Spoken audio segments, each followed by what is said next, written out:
Hello everyone! Welcome to my channel. My name is Ale. I just wanted to give you a quick interesting fact. Did you know that phobias may be passed down through genes from previous ancestors? It doesn't have to be your parents or your grandparents. It may be like from way long ago. Now, let's start.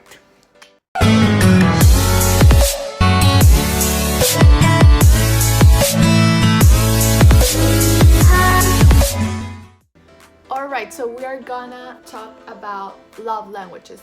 I love this topic. I think it's something like really important and that not much of us know about it. I honestly didn't know about it like, months ago maybe? Love languages is nothing more than our non-verbal or verbal ways on how we like to show or receive love. Okay, so they are supposed to exist within any relationship that we have.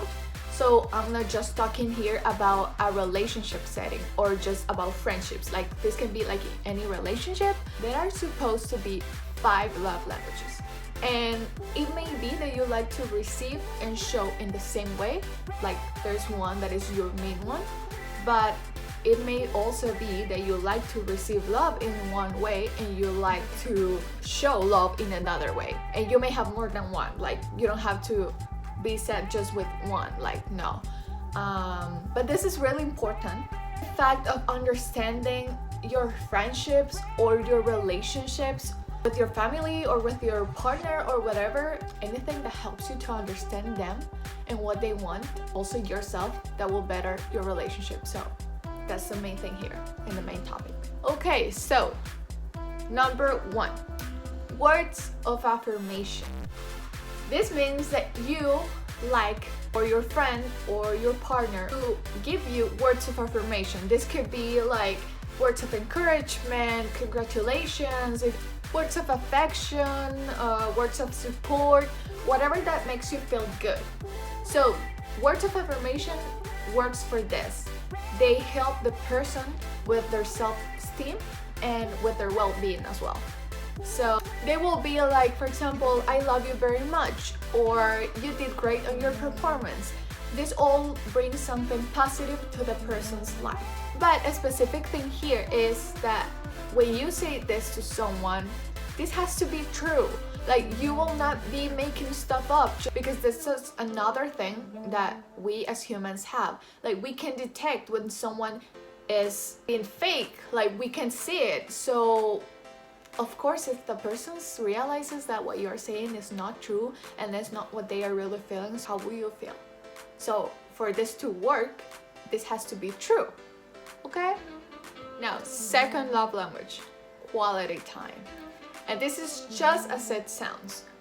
You love to show love by going away on a trip with your friends, or going on a date with your partner, or in a family gathering with your family. But yeah, you got the point.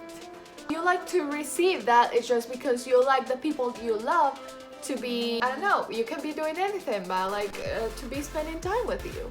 The most important thing here is not the place, would be more about the quality of the time. That's why it's called quality time.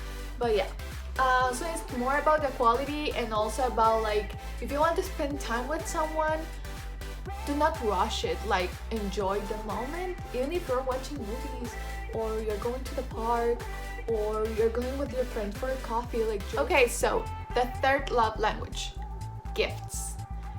Don't get carried away by the name. I know you're gonna maybe think, oh, like that person may be someone materialistic or something like that. It's not like that. Don't think that. So this doesn't mean that you want the person, for example, if it's your love language, you want to receive it in that way. It's not you want someone to spend a lot of money on you and buy you expensive gifts. It's not about that.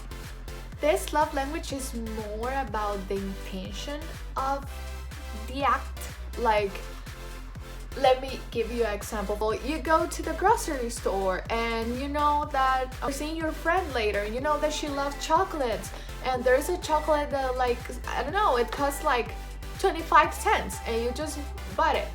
Then when you see her, it will be more about the act that, oh, like, she remember about me, like, this is so cute, more than, oh, like, she gave me a chocolate that just cost 25 cents. So yeah, I don't know if you get the difference, but yeah. I'm talking about money.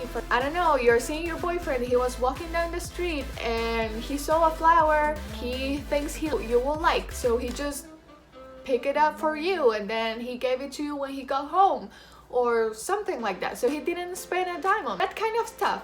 Also, don't pick flowers from other people's gardens.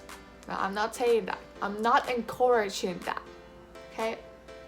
Yeah, what I'm trying to say here is more about the person will feel good about knowing that you thought about them when you were in a certain place without them. That would be the thing. And if you are the one that likes to show by giving gifts, it may be maybe because you like to see the reaction of people when you give them gifts that you know they will like, or you like to think about the special things that people like and you want to do a nice thing for them. Yeah, I mean, it's not materialistic, it's just about more of the act of giving something. You may spend cents, you may spend dollars, or nothing at all. It doesn't matter. Like, it's more about the thought of it. Fourth, acts of service. This doesn't mean that you're gonna be doing everything for the other person. Not at all. This just means that you like helping others. And for example, if you're gonna like help them do some stuff like grocery shopping or laundry or whatever stuff they need to. It's just, if you like to give it in that way, to show it in that way, it's because you like to help your loved ones from taking stuff off their shoulders, and it's just that. And if you're the one that likes to receive love in that way, in acts of service, it's not because you are taking advantage of other people, not at all. It's just because it may feel for you that person likes to help you, and in that way you think they appreciate you. So the important thing with this love language is that it's not an obligation. It is something that you're doing without asking for something in return. If you're doing it because you like to show it that way. And if you like to receive it, it's just because you feel grateful when someone goes out of their way to help you. And yeah, it's that simple. Now, number 5 and the last one, I think it's the most common of all, physical contact. Okay, so this is the more direct of all of them, but you have to keep in mind that even if you are in a love relationship, it may be that your partner doesn't like physical contact like that much. You don't have to force that if that person doesn't like that. Physical contact is like very important for a lot of people, but the important thing here is that not for everyone. So it may be your love language, or like in showing or receiving it, but from the other person it may not be. Like, I mean, I know people that doesn't love physical contact. Like, even I have friends that don't, you know who you are, that they don't like hugging, for example. It's not a big deal. If they don't like it, they don't like it. If you like it, well, that's good, but like, you have to understand boundaries. I said before, it's nothing that your relationship will go bad if you don't do this, or if you don't know this, or if you don't practice it, but it will certainly help. It will certainly help, believe me. You also get to know what you like, and there's a lot of problems that may be solved because of that. Like, have you ever thought about, like, you have a friendship and your friend gets mad because you don't talk to them every day, but you seem to think that your friendship is fine because every time that they have a project or every time that they have something, you talk to them, and for example, like, you give them congratulations, or you are there for them with helping with the stuff they need to get the project done, or stuff like that. So there is where love languages come. By the example I just gave you, maybe your friend prefers quality time. Like maybe they prefer to see you more and talk to you more, but then maybe you prefer words of affirmation, like showing love when they have a project and being there for them. Or maybe you are acts of service, you like to help them with their projects to be done and stuff like that. So like, why did you get mad to your partner because they didn't kiss you on the cheek before leaving in home? But they seem fine because you spend the whole day together, for example. You have different love languages. Maybe your love language is physical contact and his love language is quality time. And I mean, this topic is maybe you're feeling it's something weird to ask your friend, like, hey, what is your love language so we can better our friendship? I mean, if you're not comfortable talking to them in that way, you can just, I don't know, maybe by an issue that you had, you can know why they got mad. Maybe that's why they got mad, because they like to receive love in that way, and you can just figure it out. I mean, and then you can just figure out by yourself. And yeah, maybe you can tell them like, hey, I want to go out more because I feel I will get better in our friendship. Or yeah, hey, like I think I would like you if you will support me more on my projects, or stuff like that. I mean, it's really important. Communication is like the basis for everything. And I mean, in your relationship with the partner, I think it's something that will not be weird. Like, hey, like I heard about it, and what do you think is your love language? Like, I think mine is this, and what do you think it's yours?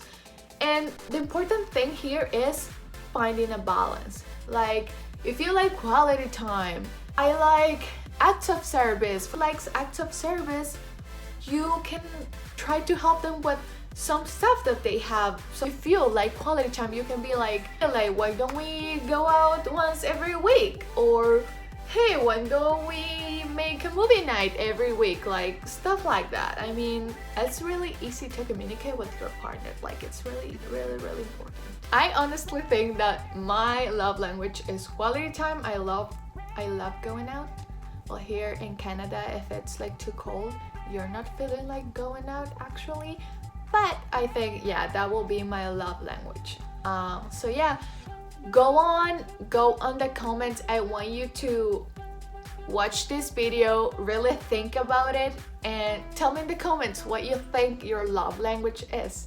Or if you have several, tell me what will be most of them. For example, my main, I think it would be quality time, and then I think it would be words of affirmation. So yeah, go ahead and tell me in the comments what you guys think about this video, and what do you think your love language is.